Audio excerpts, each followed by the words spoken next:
죄의 결과는 사망이다. 죄의 삭은 사망이다. 하나님께서 말씀을 하셨는데 그 사망의 첫 번째 죄와 사망은 아담과 하와의 범죄로 인하여 이 땅에 들어오게 되었죠. 그게 이제 원죄라고도 우리가 말하는 거예요. 우리 또 인간이 갖고 있는 본성, 본죄라고도 표현하는 것입니다.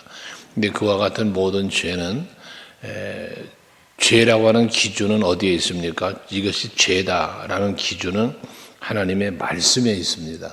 하나님의 명령, 말씀에 있고 그 말씀이 기준이 되어 불순종할 때 그것이 죄가 되는 것이죠. 그 기준이 하나님께 있기 때문에, 말씀에 있기 때문에 그 죄라고 하는 정죄와 판단도 하나님께 있는 것이고 또 그 죄의 용서와 사하심의 권한도 하나님께 있습니다. 그래서 우리의 죄가 사함을 받으려면 하나님이 사해 주셔야 하는데 그 사하심의 방법을 하나님은 뭐로 만들어 놓았냐면 제사로 만들어 놓았잖아요. 그래서 하나님 앞에 번제를 드리거나 속죄제, 속건제 등등을 드리면서 하나님 앞에 속죄할 수 있는 길을 열어 주셨어요. 하나님이 그 제사를 받으시면서 속죄의 죄의 사함의 은혜를 베풀어 주신 거죠. 근데 이것이 계속 반복되어지는 과정 속에 있었다가 예수께서 친히 이 땅에 오셔서 십자가를 지심으로 완전 속죄를 이루시죠. 영원 속죄라고도 우리가 말하는 이런 죄 사함의 은혜를 베풀어 주셨습니다. 그것이 바로 우리가 누리는 하나님의 은혜이고 또 죄 사함의 죄로부터의 자유를 얻는 그러한 우리들이 되었다는 것입니다. 그래서 오늘 1절부터 3절까지는 그 비유의 말씀을 합니다. 법을 아는 사람들에게 법이 사람이 살 동안만 그를 주관하는 줄 알지 못하느냐. 다시 말해 살아있을 때 법이지 죽으면 뭐 법이 무슨 의미가 있겠어요? 그것처럼 비유하면서 남자와 여자의 부부에 대한 이야기를 하면서 남자와 여자가 있을 때 남자가 살아있을 동안에 이 남자의 아내이지 이 남자가 죽으면 그 남자의 아내라는 법적 효력은 떨어진다라는 그런 비유로 말씀을 하시면서 우리의 죄는 예수와 더불어 죽어야 한다라는 그 사실을 말합니다. 예수님이 십자가에 달려 죽으심으로 죄가 죽었어요. 그러니 우리는 그 죄로부터 자유를 얻었다는 말씀을 하는 것입니다. 그러므로 예수의 십자가의 은혜와 사랑 안에서 우리 죄는 영원한 속죄로서 영생을 얻었고 또 영생을 누리게 되었음을 말씀하는 것이죠. 이러한 은혜를 입었으니 4절에 그러므로 이런 은혜를 입었으니까 죄로부터 자유함을 얻었으니까 사죄함을 얻었으니까 그러므로 형제들아 너희도 그리스도의 몸으로 말미암아 율법에 대하여 죽으심을 당하였으니 이는 곧 죽은 자 가운데서 살아나신 이에게 가서 우리가 하나님을 위하여 열매를 맺게 하려 함이다 라고 하시면서 우리가 열매를 맺게 한다. 앞에 우리 6장에서 거룩함에 이르는 열매를 맺으라라고 말씀을 하신 것처럼 이제 죄 사함을 받은 사람답게 우리는 그 합당한 자의 삶을 살아야 된다는 거예요. 이게 열매는 삶이라고 그랬잖아. 우리의 삶. 그게 거룩한 구원받은 자답게 부르심을 받은 자답게 복음에 합당하게 등등의 말씀을 어제 아침 드린 그것처럼 그렇게 사는 것. 이게 바로 예수 그리스도로 말미암아 죄 사함 받고 죄로부터 자유함을 얻은 성도의 삶이라는 거예요. 그런 열매를 맺어야 된다는 말씀을 하는 것입니다. 이 구원받은 성도의 삶은 분명한 변화가 일어나야 된다는 거죠. 마태복음 7장 21절에 보면 주의 이름으로 귀신을 쫓아내고 주의 이름으로 병든 자도 고치고 제자들이 돌아와서 기뻐하며 예수님 앞에 이야기할 때에 예수께서 친히 하신 말씀이잖아요. 나더러 주여 주여 하는 자마다 하나님 나라 가지 못한다는 거예요. 내 아버지의 뜻대로 행하는 자라야 할 것이다 라고 예수님 말씀하시죠.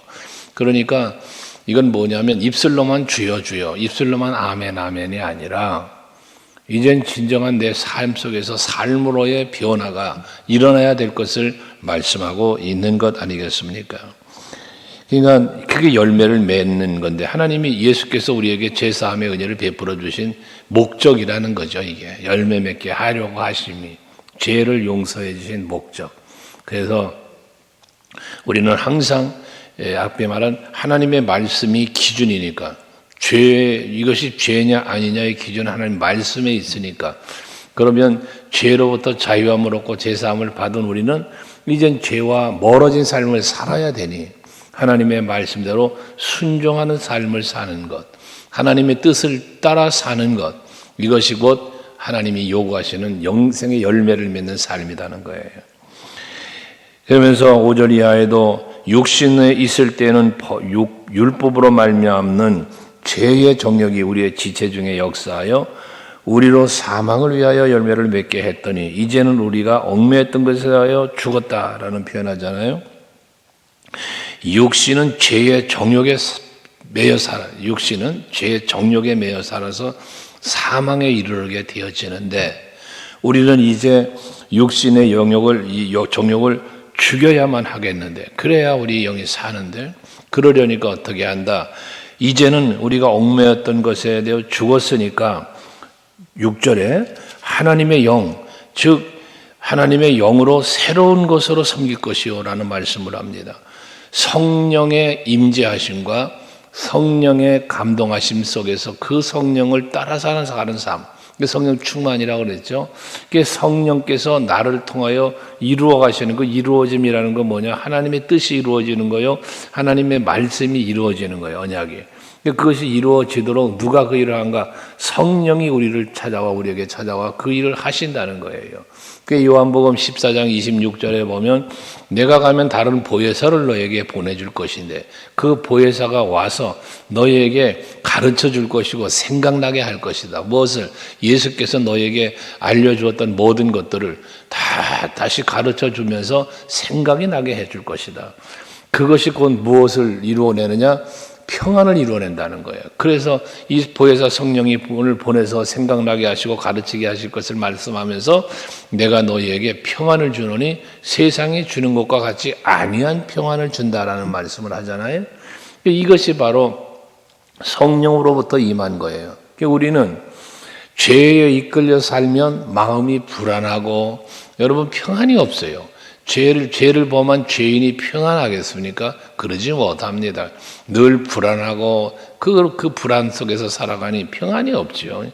그런데 죄 사함을 받고 성령의 임재 속에서 죄의 기준은 말씀이라 했으니까 말씀으로부터 떠나고 말씀을 순종하지 못하던 내가 성령으로 말미암아 그 이끌림을 받으면서 능력도 받으면서 순종할 수 있는 삶을 살아가니 거기에 자유가 있고 거기에 진정한 평안이 있게 되어진다는 거예요. 여러분 성령으로 나를 충만하게 하지 않고는 내가 자유함이 없어요. 또 이 열매를 맺는 삶도 살 수 없고요. 그러므로 성령으로 충만함을 항상 채워가야 하는데 그것이 그 영의 새로운 것으로 섬길 것이요 라는 말씀을 하는 겁니다. 그러면서 7절에 그런즉 우리가 무슨 말을 할 것이냐는 거예요. 율법이 죄냐? 그럴 수 없느니라. 그렇다면 하나님의 말씀이 기준으로 해서 불순종이 죄고 순종이 하나님의 의인데 그럼 이 율법은 죄라고 율법이 죄라고 할 수 있냐? 아니라는 거죠. 율법이 죄가 아니라 율법을 지키지 못하는 내가 죄인 것이죠.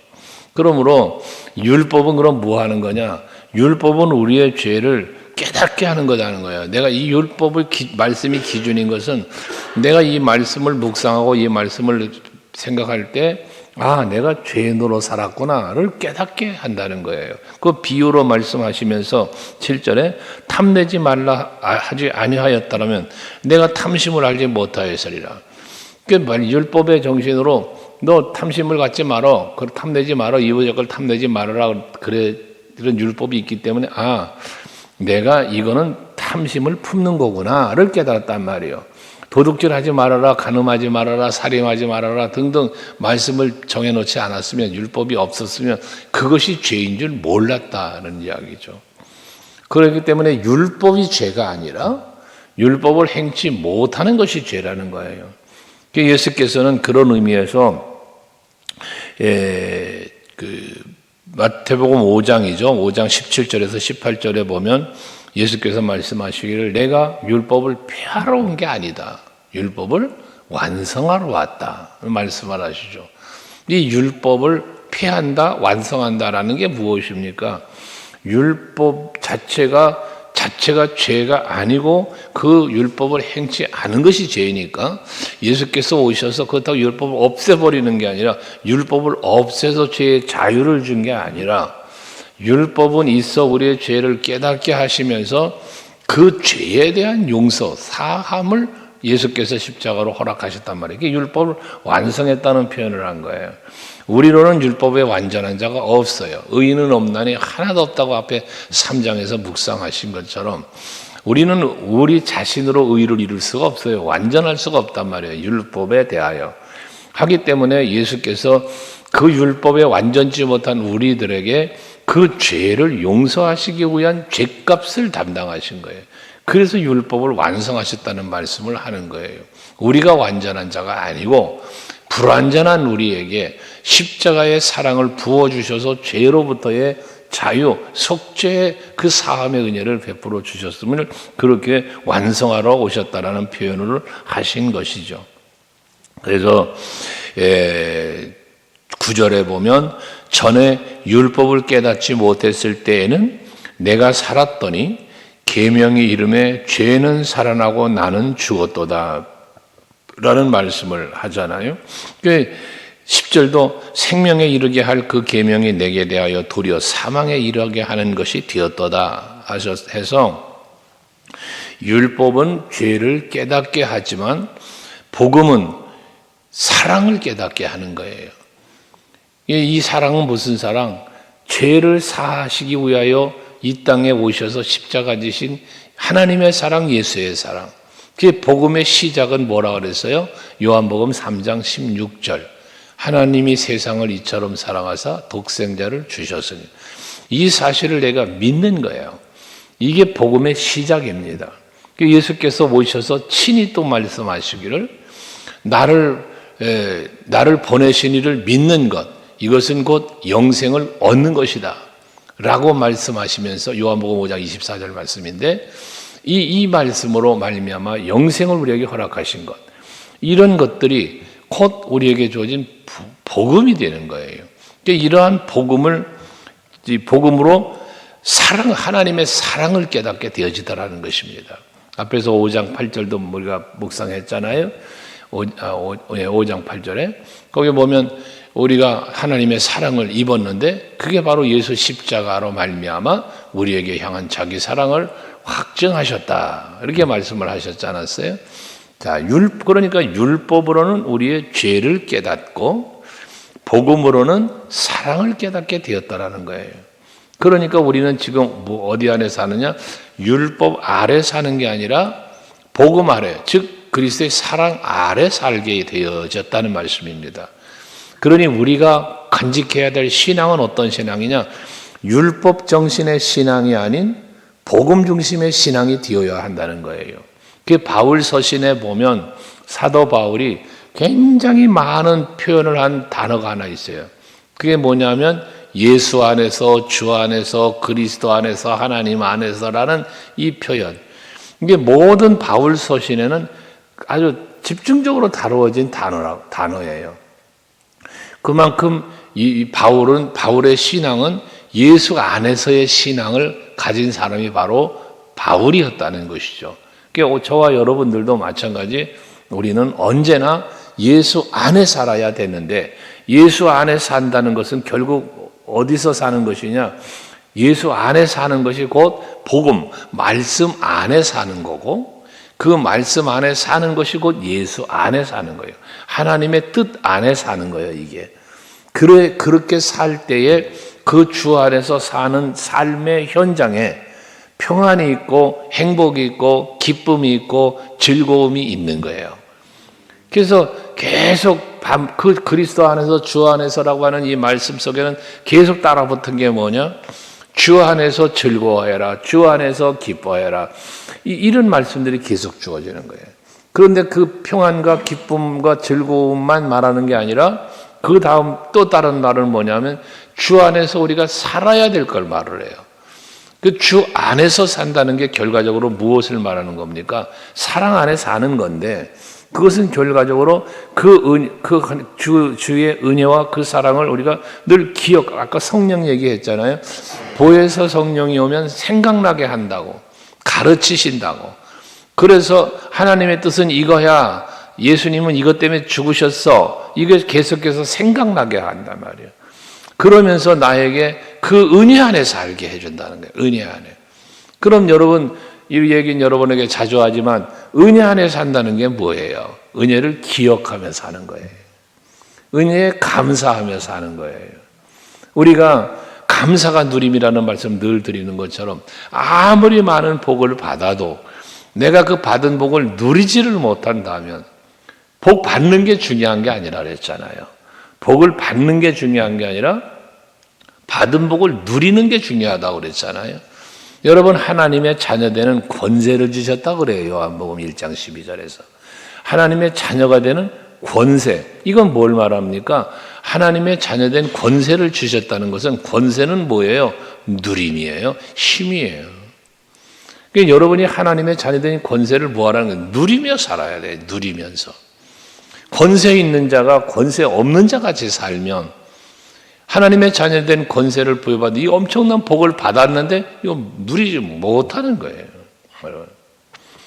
그 얘기를 간혹 여러분들에게 참 오래간만에 드리네. 그 옛날 그 조선시대에 보면 뭡니까? 그 암행어사라는 사람들이 있었잖아요. 임금께서 친히 불러서 파견하는 그런 암행어사라는, 이 암행어사에겐 뭐가 있습니까? 임금이 준 마패라는 게 있어요. 마패. 그래서 이 사람은 참 남루한 복장을 하고 아무저 힘없는 사람처럼 변장을 하고 그리고 다니지 않았습니까? 그러나 그가 그 암행어사라는 권세를 드러낼 때 어떻게 드러냅니까? 마패를 들어 흔들면 주변에 몰랐던 사람들이, 그 병졸들이 그냥 순식간에 뛰어나와서 그 어명을 집행하는 이런 경우를 보잖아요. 그 암행어사에게는 권세가, 그 힘이 어디 있어요? 마패에 있습니다. 그래서 암행어사 출도요 하면 이 엄청난 권세가 힘을 발하는 거다 그 말이에요. 여러분들에게는 이 하나님의 자녀된 권세가 어떻게 주어졌습니까? 예수의 이름으로 주어졌습니다. 그러니까 베드로가 성전 미문 앞에 안전병이가를 일으킬 때 예수의 이름으로 이렇게 세우잖아요. 예수의 능력이, 예수의 힘이, 그 이름의 권세가, 그 예수의 힘과 권세가 예수의 이름으로 나타나는 거예요. 그러니 여러분들은 그 이름을 통하여 하나님의 자녀된 권세를 마음껏 활용할 수 있는데, 그 힘이 어느 정도냐? 마귀를 이길 수 있고 세상을 이길 수 있고, 이게 성경이에요. 내가 바라고 원하는 소원을 이루어낼 수 있는 게 예수의 이름의 권세입니다. 그러니까 예수의 이름이 선포될 때 안전병이 일어나잖아요. 여러분, 예수의 이름이 선포될 때 귀신 들린 자가 떠나가잖아요. 귀신이. 예수의 이름이 선포되면 모든 소원이 이루어지는 거예요. 예수님이 친히 한 말씀이잖아요. 너희가 내 이름으로 무엇이든지 구하면 내가 행하리니. 예수의 이름이 선포될 때 예수님이 오셔서 그 일을 이루신다는 거예요. 얼마나 큰 약속입니까? 그러므로 여러분들, 율법으로는 죄를 깨닫지만 복음으로는 이런 엄청난 하나님의 사랑과 예수의 사랑을 깨닫게 되어지니, 이제 우리는 어떻게 산다? 율법 아래 사는 게 아니라 복음 안에 살면서 놀라운 새 생명의 역사를 이루면서 영생에 이르게 하신다. 하나님의 나라까지 이르게 하신다. 뭐가? 말씀이, 예수가. 그래서 나는 길이요 진리요 생명이니 나로 말미암지 않고는 하나님 나라에 올 수 없다. 말씀을 하시는 겁니다. 유일한 길. 이건 복음이에요. 이게 예수 십자가 길입니다. 여러분, 오늘도 하루를 사실 때 예수를 바라보시고 예수 안에서 누릴 수 있는 참된 평안과 행복이 여러분의 누림이 되시기를 주의 이름으로 축복합니다. 기도하겠습니다.